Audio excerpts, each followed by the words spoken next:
Salut, c'est Jordan et aujourd'hui on va voir le meilleur moyen de réussir sur le web. Alors, si tu regardes sur le web différentes stratégies, tu as toujours des gens qui ont, donc si toi tu es là, tu as toujours des gens qui ont la pépite, la nouvelle solution, d'autres qui ont la truc qu'ils ont trouvé, qu'ils ont testé pendant des années, d'autres qui viennent de te sortir la nouvelle stratégie qui vient enfin de sortir, c'est tout nouveau, c'est génial, c'est voilà, et d'autres qui te disent voilà ce qui va marcher dans pas longtemps. Le problème, c'est que si tu diriges vers ces techniques, souvent elles sont à l'opposé, elles sont en tout cas pas dans la même direction, et du coup tu peux t'épuiser puisque le fait d'aller par là fait que tu mets tout un tas de processus en place, et le fait est que si jamais ça ne marche pas, ou très peu, ou pas autant que ce que tu l'espérais, tu dois absolument tout changer pour revenir en arrière et finalement tenter par ici. Là, aujourd'hui, je vais te donner une astuce qui ne te fait ni aller d'un côté ni de l'autre, qui est applicable avec d'autres stratégies en supplément et qui, pour moi, est la vraie bonne solution. Non pas que les autres sont des fausses, mais pour moi, celle-ci est la seule qui, dans tous les cas, pourra marcher. Pourquoi? Parce que j'ai pris le problème dans l'autre sens. Souvent, on se dit, voilà, je suis ici, je voudrais atteindre par exemple cet objectif-là. Comment je fais pour arriver ici? Donc, ou comme ça, ou alors comme ça directement, ou très longtemps et puis comme ça, peu importe ta stratégie, ce qu'on veut c'est atteindre ce but-là, par exemple, qui est peut-être un palier, j'en sais rien moi, de 2000 euros par mois, peu importe. L'idée c'est donc d'arriver ici, mais on se pose la question dans le mauvais sens. Le but n'est pas d'arriver ici ou comment réussir, mais surtout comment ne pas échouer. C'est très important, parce que si tu n'échoues pas, quelque part, tu as déjà réussi. Alors, ça ne veut pas dire que tu atteindras les 2000 euros par mois en récurrent, mais le piège, quand on cherche à avoir ce résultat ici, c'est qu'on va tester des techniques, comme on avait dit, qui vont peut-être marcher, peut-être pas, peut-être bien, ou peut-être encore moins bien, ou des choses qui ne vont jamais marcher, qui font que tu vas rester ici et tu vas finir par abandonner, et en fait là du coup c'est fini, c'est foutu, puisque si tu abandonnes, plus aucune stratégie ne pourra fonctionner et te faire rapporter de l'argent. Donc comment ne pas échouer est une des meilleures manières de réussir. Si tu trouves le moyen de ne pas échouer et de gagner un tout petit peu chaque mois en escalier, par exemple comme ça, tu vas forcément à un moment donné parvenir à tes 2000 euros par mois. Alors ça prendra peut-être des mois, voire des années, mais dans tous les cas, ne pas échouer t'assure de réussir à monter progressivement et d'atteindre ton but un jour. Évidemment, le but c'est d'aller le plus vite possible, mais tu comprends l'idée. Donc ne pas échouer, ça te permet de prendre le problème dans l'autre sens et de te poser des questions autrement.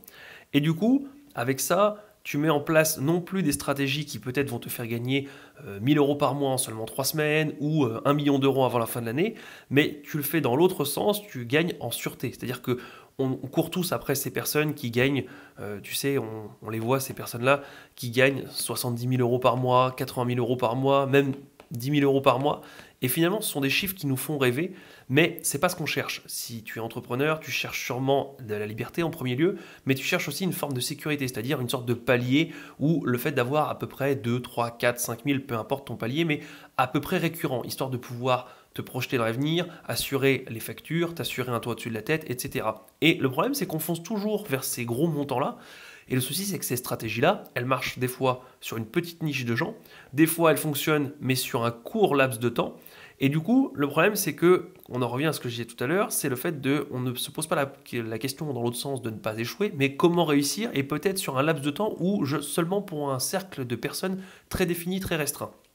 Et je suis sûr que si tu te poses 5 minutes, si je te proposais de gagner 70 000 euros, mais tu ne sais pas combien de temps ça va durer, par exemple 70 000 euros par mois, mais ça va peut-être durer un mois, et puis après toute ta vie, tu ne gagneras plus rien. Ou 10 000 euros par mois, peut-être que ça va durer 10 ans, peut-être que ça va durer 2 mois, et après peut-être plus rien. Ou si je t'assurais le coup en te disant tu vas gagner que 1800 euros par mois, mais c'est sûr, c'est à vie. Eh bien, je suis sûr que 90% des gens, et sûrement toi compris, prendraient cette solution-là. Parce que oui, ce n'est pas forcément le salaire de tes rêves, ce n'est pas le revenu avec lequel tu te projettes durant des années, mais tu dis si déjà je gagne ça de manière sûre, je pourrais ensuite me poser pour travailler sur un autre business ou essayer de l'améliorer, de le monter, peu importe, d'augmenter ce revenu, mais je suis sûr que tu préférais ça plutôt que 10 000 euros par mois, mais tu ne sais pas quand est-ce que ça peut durer. C'est-à-dire que ça serait complètement aléatoire. Certaines personnes le toucheraient pendant 11 ans, d'autres pendant un mois. Et le problème, c'est que tu ne le saurais pas à l'avance. Donc, je suis sûr qu'entre ça et ça, tu choisirais sûrement les 1800 euros par mois à vie. Eh bien, C'est comme ça que je me suis posé la question, et du coup dans l'autre sens en me disant comment ne pas échouer. Alors tu vas voir, c'est pas une stratégie alambiquée et c'est pas un truc, j'ai pas percé les mystères de l'univers, c'est une stratégie relativement simple. L'avantage, c'est qu'elle fonctionne selon tous les domaines, selon toutes les personnes, tous les types de profils. Il en va de soi que si forcément elle fonctionne partout pour tout le monde, tu vas comprendre tout de suite, mais tu vas voir à quel point c'est simple. Mais du coup, c'est pas une formule secrète, une formule magique qui va te rendre riche demain. C'est un concept qui est applicable à tout le monde et qui du coup reste relativement simple et général et global. Mais je te promets que si tu l'appliques, tu vas réellement voir des changements. Alors attention, je ne te promets pas d'avoir 1800 euros pour le mois prochain et de gagner. Je dis juste que c'est une manière sûre de progresser et du coup un jour de gagner et de gagner de manière cohérente et voire même uniquement en progression. Alors, quelle est cette stratégie? C'est le fait de créer du contenu tous les jours. Ça peut paraître bête, mais le fait de créer du contenu tous les jours t'apporte 3 avantages qui sont vraiment non négligeables. Le premier, c'est le fait que créer du contenu tous les jours t'installe une sorte de routine. Aujourd'hui, tu es peut-être en train d'essayer de créer des fois du contenu par-ci par-là sur différents réseaux sociaux, tu les montes, tu les télécharges, etc. Et le fait de créer du contenu tous les jours fait que tu vas te mettre une sorte de routine et donc tu vas créer un plan en disant je produis, je filme, ensuite je tourne, ensuite je monte, ensuite je publie, etc., etc.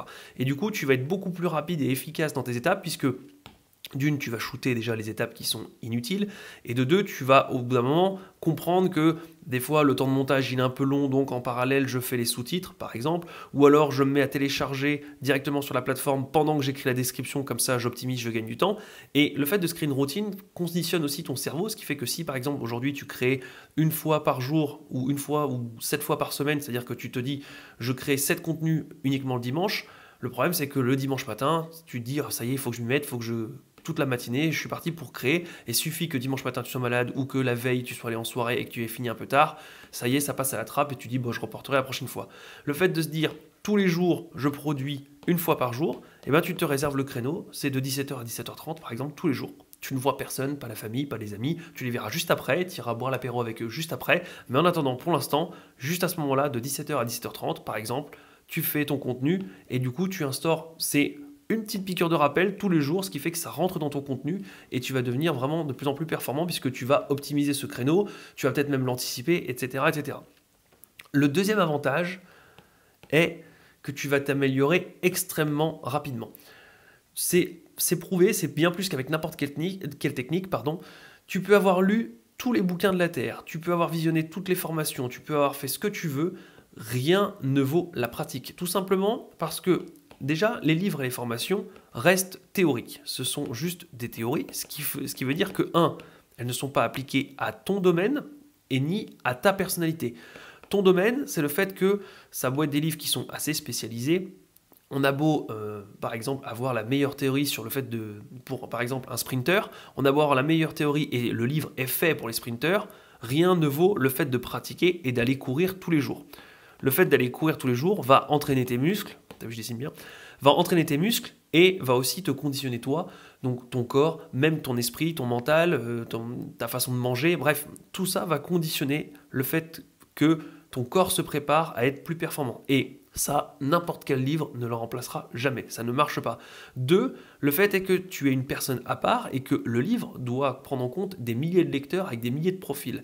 Le fait est que toi, si le livre te dit par exemple il faut faire des vidéos, il faut les publier sur telle plateforme ou à telle heure, et ça se trouve, toi, dans ton quotidien, ou avec ce que tu produis, ou avec par exemple ta cible, ton audience, ça ne va pas ou pas trop. Le fait de réussir à créer un contenu par jour fait que tu vas réussir à mettre en place les éléments, et que comme on disait tout à l'heure, tu vas peut-être réussir à shooter quelques éléments, ou en adapter certains, ou sauter certains, ou les déplacer et finalement les mettre là-haut, et tu vas te faire ta propre méthodologie qui sera adaptée à ton cas, ton profil, ton audience et à cette année-là, puisque on est bien d'accord que toi aujourd'hui, ce n'est pas la même chose que toi dans 10 ans et toi il y a 10 ans. Donc tu as vraiment quelque chose d'adapté en tant que personnalité, profil, temps et audience. Donc tu réunis vraiment tous les critères pour avoir la meilleure méthode qui est pour toi. Certes, tu peux t'inspirer des théories, des différentes théories, mais en pratique, rien ne vaut l'exercice, la pratique pour réussir à appliquer concrètement pour toi, par toi, avec tes optimisations à toi, et rien ne vaut ce point-là. Et en troisième point, et c'est vraiment le plus important, c'est le fait que tu vas gagner en expérience, tu vas progresser et t'entraîner extrêmement rapidement. Donc tu vas vraiment progresser. Pourquoi? Parce que si tu fais par exemple une vidéo par jour, tu t'es mis en tête de faire une vidéo par jour, soit 7 par semaine. À la première vidéo, tu vas filmer, tu vas peut-être pas être à l'aise devant la caméra, et puis le montage, ça va être une galère, tu ne sauras pas forcément comment, sur quelle plateforme publier, comment ça fonctionne, etc. Le deuxième jour, le montage, ça sera toujours un peu hésitant, mais les fonctionnalités que tu auras appris de la veille seront un peu mieux. La plateforme, c'est bon, tu sais, tu l'as fait une fois, tu sais mettre en place une vidéo. Et puis au fur et à mesure, tu vas progresser, ce qui fait qu'à la 15e vidéo, tu seras déjà un peu plus à l'aise devant la caméra. Les descriptions ou la mise en place de la vidéo, ça roulera. Le montage, tu auras sûrement éliminé ce qui t'embête et trouvé des nouvelles fonctionnalités et réussi à automatiser un petit peu et améliorer le processus pour toi. Bref, le fait de pratiquer tous les jours fait que tu vas progresser extrêmement rapidement puisque tu vas, comme on le disait tout à l'heure, comme je le disais au-dessus, tu vas adapter à ton quotidien, c'est-à-dire qu'au début tu disais peut-être moi je vais faire des super longues vidéos avec des super montages, des super effets spéciaux, et finalement tu te rends compte au bout de 15, 20, 30 vidéos que ça t'embête, que ça t'ennuie, que c'est pas ce qui compte, que ton audience sait pas ce qu'elle veut, etc., etc. Et donc tu vas gommer certaines choses qui te prennent du temps ou qui t'embêtent toi, que tu n'as pas envie, que tu n'aimes pas, et du coup tu vas optimiser tout ça, et finalement à la 20e, 100e, 1000e vidéo, tu seras beaucoup plus précis et pertinent et aussi efficace dans tout le processus qu'à la première vidéo. Et tu as beau lire tous les contenus du monde ou optimiser comme un livre te l'a dit, la 1000e vidéo sera extrêmement plus performante en termes de qualité ou même toi en tant que prise de temps et prise de tête que la première vidéo. Et donc le fait de faire un contenu par jour va te faire progresser extrêmement vite. Alors tu vois, je te l'avais dit, c'est extrêmement bateau, mais je te promets, applique-la, tu vas vraiment voir la différence. Force-toi, fais-toi un mois d'essai, essaye pendant 30 jours de créer un contenu par jour. Tu choisis le contenu, que ce soit un podcast, une vidéo courte en format vraiment très court comme sur Instagram, que ce soit je sais pas, un écrit, un mail, un article de blog, peu importe, choisis un format. Alors évidemment, il faut que ce soit un format réalisable en une journée, puisque tu dois le faire un par jour. Ne fais pas une vidéo d'1 h 30, tu n'auras jamais le temps, une fois par jour, de créer une vidéo d'1 h 30, de la monter et de la publier, mais fais un format en temps réalisable, mais choisis, essaye vraiment pendant 30 jours. De toute façon, imagine que je me trompe complètement, tu auras perdu juste 30 jours, et encore qu'ils ne seront pas totalement perdus, parce que tu auras du contenu et tu auras progressé, mais essaye pendant 30 jours, et tu me donneras des nouvelles, tu me diras si ça n'a pas changé la façon dont tu conçois ton business et la façon dont tu crées. Voilà, c'est tout pour aujourd'hui. Si jamais tu veux d'autres conseils comme ça et que tu ne veux pas rater mes prochaines vidéos, je te suggère de t'abonner, comme ça tu seras sûr de voir toutes mes nouvelles vidéos. Je te dis à la prochaine, salut!